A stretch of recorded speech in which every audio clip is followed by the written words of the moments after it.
Good morning to everyone. My name is Jagriti Tukral, and today we are going to discuss the topic that is introduction of science. Introduction of science हम इस video में discuss करेंगे, जो कि science pedagogy of science का जो BEd first year Kurukshetra university में आपके 2 पैडागॉजी के सब्जेक्ट्स होते हैं, उसमें पैडागॉजी ऑफ साइंस का जो आपकी बुक है उसमें पहला टॉपिक है इंट्रोडक्शन ऑफ साइंस। बेसिकली इस वीडियो में हम डिस्कस करेंगे साइंस का कंसेप्ट, साइंस के मीनिंग क्या होता है, साइंस की डेफिनेशंस किन किन स्कॉलर्स ने या किस किस रिसर्चर्स ने साइंस की डेफिनेशंस दे रखी हैं, साइंस का नेचर क्या है। तो बेसिकली हम इस वीडियो में साइंस के बारे में पढ़ेंगे कि साइंस को हमें पढ़ने की ज़रूरत क्यों है। ठीक है, सो ये हो गया आपका introduction. Moving on to the first slide, सबसे पहले हम कंसेप्ट और मीनिंग को समझते हैं कि साइंस एक्चुअल में क्या होती है। Science has been derived from a Latin word scientia. Science एक लैटिन वर्ड से डिराइव हुआ है, जिसका जो कौन सा लैटिन वर्ड था, लैटिन वर्ड है साइंटिया, विच मीन्स नॉलेज, जिसका मतलब था knowledge. It is a systemised body of knowledge which may pertains to any subject. ये एक सिस्टमाइज्ड बॉडी होती है नॉलेज की, जो आप किसी भी सब्जेक्ट में यूज़ कर सकते हो।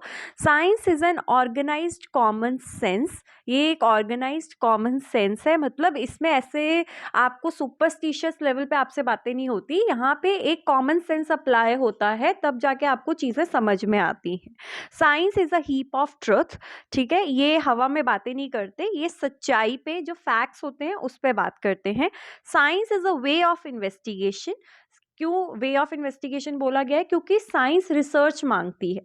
ठीक है, जितना आप किसी चीज़ को रिसर्च करोगे तो आपको फिर एट द एंड रिजल्ट मिलता है। So that's why it is a way of investigation. Science is a way towards convergent thinking. Science क्या है? एक वे है किस थिंकिंग का? Towards the convergent thinking. Second point पे आते हैं।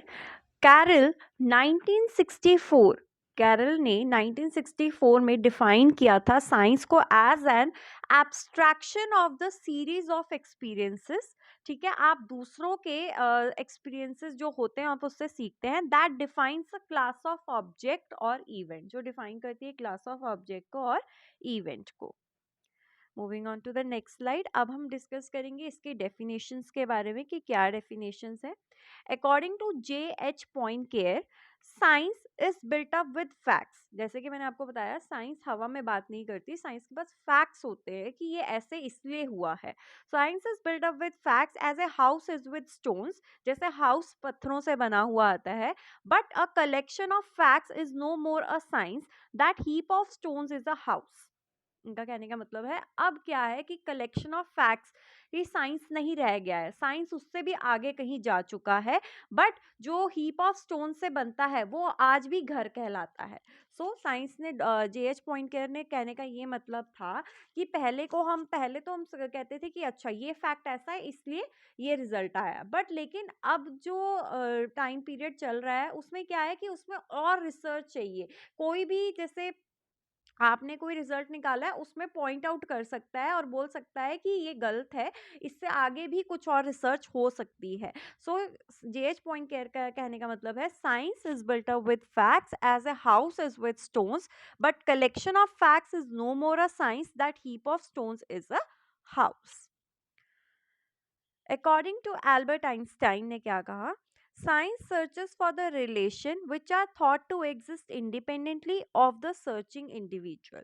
साइंस ऐसे रिश्तों को ढूंढता है जो इंडिपेंडेंटली एग्जिस्ट करते हैं, ठीक है, जो किसी की खोज में लगे हों। ठीक है, तो ये एल्बर्ट आइंस्टाइन का कहना है। According to B.F. Skinner, science is first of all a set of attitude.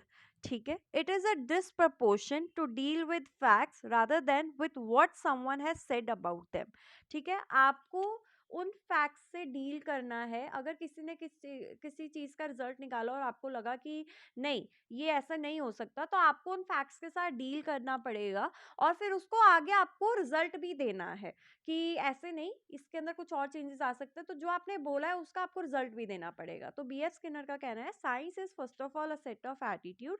it is a disproportion to deal with facts rather than what someone has said about them. Next slide. Now we will discuss the nature of the science कि science का क्या nature होता है. It provides knowledge for cultural development. Obviously आपका जितने भी processes होते हैं, जितने भी हमारे पास एक्सपेरिमेंट्स आते हैं या रिसर्चेस होती हैं, वो हमारे कल्चर को डेवलप करता है, हमें नॉलेज देता है. It helps in the development of critical thinking. ठीक है, आप अगर किसी आपके पास कोई रिजल्ट आता है तो आप पूछते हो ऐसे कैसे हुआ, फिर आपको एक्सपेरिमेंट्स पूरा समझाया जाता है, अरे ऐसे ऐसे स्टेप्स में हुआ. तो it helps in the development of critical thinking. It helps in developing and fostering the scientific attitude, scientific interest and scientific outlook among the children. ये क्या करता है, बच्चों के अंदर scientific attitude, scientific interest develop करता है कि वो आगे जाके साइंस को चूज करें, और साइंटिफिक आउटलुक उनका एक ब्रॉडर एरिया साइंस का दिखाता है. It helps in training children for developing the scientific creativity and scientific temper. Scientific temper word यहाँ इसलिए यूज किया गया है क्योंकि science needs a lot of time as well as the patience. ठीक है, तो आप अगर इम्पेशेंट है तो आप कभी भी कोई रिसर्च ध्यान से कर ही नहीं पाएंगे. तो ये बच्चों को ट्रेनिंग देता है.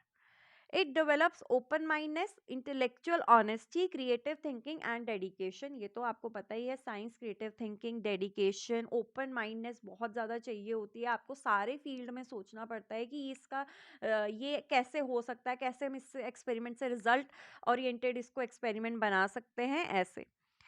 It develops the aesthetic value among the children. Obviously आपके अंदर एक एस्थेटिक वैल्यूज आती हैं. एक जब साइंस को आप पढ़ते हो, आपके अंदर एक एस्थेटिक वैल्यू को ये डेवलप करने में हेल्प करता है. So now we will move to the scientific facts. जब हमारे पास एक फैक्ट आ जाता है कि हाँ इससे ऐसे होगा क्योंकि साइंस ने हमें ये रिजल्ट, साइंटिस्ट ने हमें ये रिजल्ट निकाल कर दिया है, तो ऐसे होगा. So what is facts? Facts. It is something known to be true or accepted as true. It is the basis of the knowledge.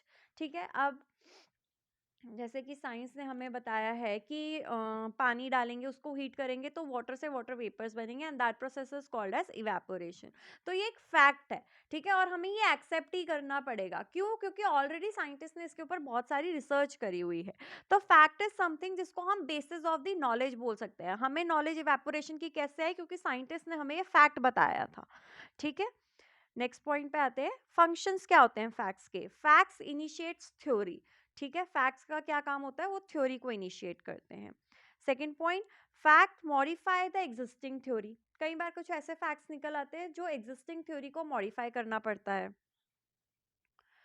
Facts redefine and clarify the theory. कई बार थ्योरीज को redefine भी करना पड़ता है और clarify भी करना पड़ता है कि नहीं सर ये ऐसे नहीं होगा, ऐसे भी हो सकता है.